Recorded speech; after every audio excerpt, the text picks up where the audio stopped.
Camp County investigators have been working on many theories, but one that is getting quite a bit of attention is the theory that the person responsible for one, maybe more of the murders is homosexual. I think there have been homosexual indications that have shown up in some of the cases.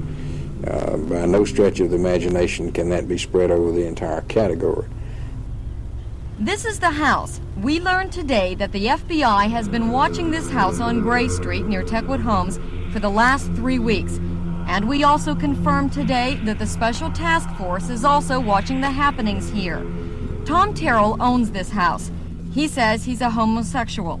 I interviewed him on Friday.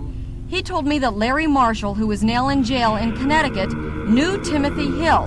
His body was pulled out of the Chattahoochee River a week ago today. An investigator with a Special Task Force interviewed Larry's former roommate, Jerry Thornton, today. The investigator had the pictures of 22 of the murdered children with him. Did he show you all 22 pictures? Yeah. Of all the kids? Yeah. How many of those kids have you seen before over at Larry's?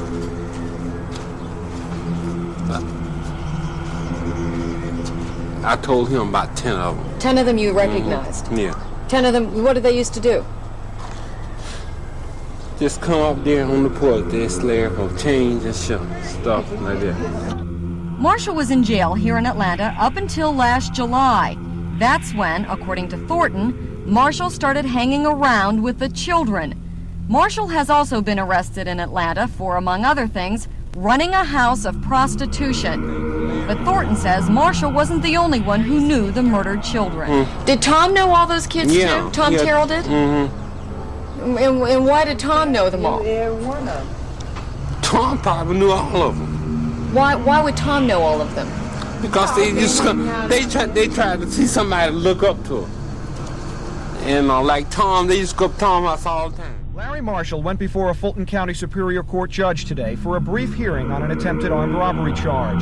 But the real activity in the case is taking place behind the scenes. District Attorney Louis Slayton admits that his office has received a list of demands from Marshall's lawyer, demands that Marshall says must be met before he will talk. The attorney did make certain demands. Those demands cannot be met, so we're back to square one on that attorney, Mr. Marshall, wants to change their plans and their desires and their goals somewhat. We would talk.